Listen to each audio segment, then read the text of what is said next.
retrouver sur Sen TV. Un plaisir également d'être sur ce plateau avec Abdoulaye Mbow. Bonsoir Abdoulaye. Bonsoir à toi Nana Aïcha et bonsoir à tous les téléspectateurs de la Sen TV. Aujourd'hui, il y a le Coran en poussière à Dakar.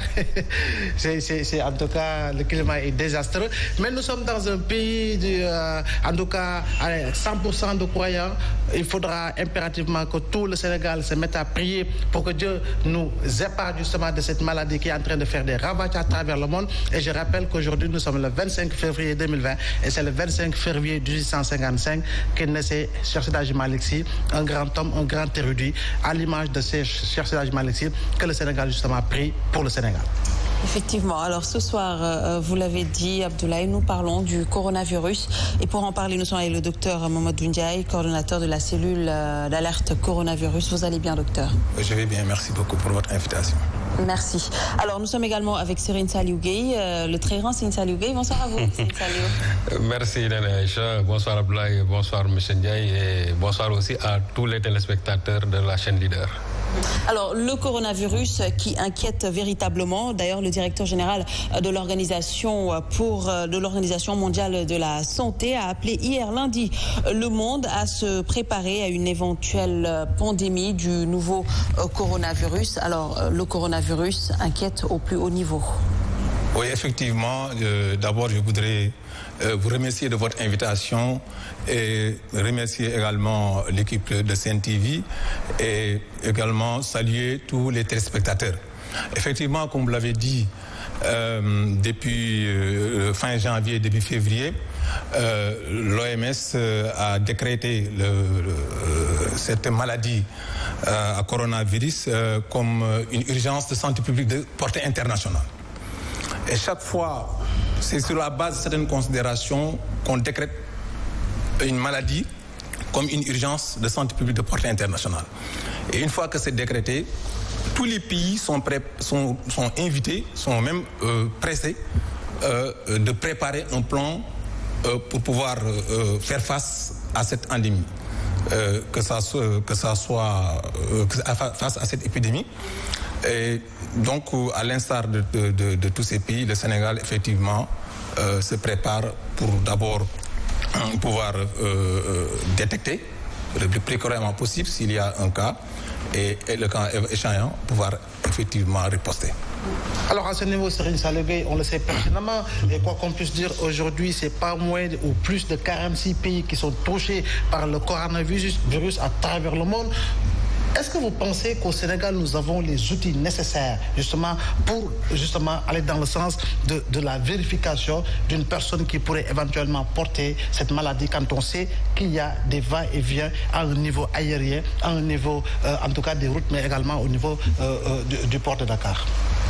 Bon, je crois que si nous voyons aujourd'hui des pays comme l'Italie, la Corée du Sud et d'autres pays européens, même les États-Unis qui sont touchés par cette maladie, il y a de quoi être quand même un peu pessimiste par rapport, bien sûr, nous, aux moyens dont nous disposons pour lutter contre le coronavirus. Mais cela aussi ne nous empêchera pas de saluer peut-être le dispositif préventif qui a été mis en place depuis que la maladie a fait son apparition à Wuhan. Mais je crois que aussi il ne faut pas se fier à ce dispositif à 100%. Parce que je crois qu'aujourd'hui au Sénégal, les seuls moyens que nous avons pour lutter contre le coronavirus, déjà, en tout cas au niveau des dispositifs préventifs, ce sont les caméras thermiques qui sont installées au niveau des ports et des aéroports. Mais là aussi, il y a une étude épidémiologique qui a montré que 75% des cas ont échappé, bien sûr, à ces caméras-là. Ce qui veut dire que donc ce n'est pas fiable à 100%.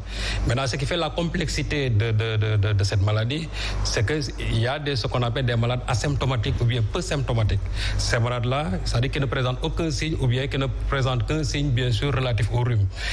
Donc, je crois qu'à ce niveau-là, il est extrêmement difficile de pouvoir bien cerner. Mais je crois que là aussi, il faut que, au niveau de nos aéroports, qu'on essaie d'identifier tous les pays qui ont été touchés par ça et qui viennent au Sénégal. Parce que là aussi, je crois que c'est seulement à ce niveau-là qu'on pourra nécessairement, en tout cas, renforcer notre dispositif préventif. Aujourd'hui, ce qui se passe en Italie, c'est un drame.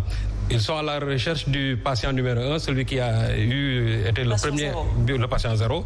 Ils sont à la recherche éperdument de ce patient-là, mais ils ne parviennent pas à le trouver. Ce qui veut dire que donc, ce qui est passé dans les mailles des filets au niveau de ces pays qui disposent d'une technologie médicale très avancée, je crois que aussi nous, notre pays, ne peut ne pas être en reste par rapport à cela. C'est la raison pour laquelle je crois qu'il ne faut pas se fier 100% à ce que nous appelons, nous, les caméras simplement thermiques, mais il va falloir aussi essayer d'asseoir d'autres moyens de lutte préventive contre ce coronavirus-là qui est en train quand même de se propager à une vitesse exponentielle.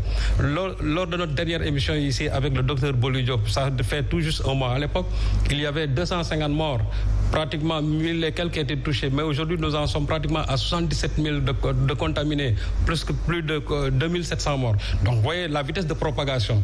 Il est vrai qu'au niveau de la létalité, bien sûr, c'est toujours c'est stable au niveau de 2%, mais aussi ça peut être un chiffre trompeur. Parce que quand le virus se propage à ce niveau-là, quand même ça peut être destructeur. Et je crois qu'il va falloir que l'on accentue vraiment, nous, nos moyens, surtout dans les dispositifs préventifs et aussi au niveau de la sensibilisation. Déjà, en Italie, on parle de plus de 200 contaminés et 7 morts. Alors, justement, nous sommes également avec Elhadji Seydou Mbaye, virologue établi aux États-Unis. Bonsoir à vous, Monsieur Mbaye. Bonjour, Madame Ba. Comment vous allez? Très bien, merci. Alors, oui, déjà, on parlait d'épidémie. Vous le savez, on parle du coronavirus. Hier encore, on parlait d'épidémie. Maintenant, on parle d'une éventuelle pandémie. Alors déjà, ça serait bien d'expliquer à ceux qui nous regardent la différence entre l'épidémie et la pandémie. Merci beaucoup. Bonjour tout le monde. Bon, en fait, on parle d'épidémie quand il n'y a que quelques cas et localisé que dans quelques pays. Donc c'est confiné. Et on parle de pandémie lorsque ça touche un peu partout, beaucoup de pays. Et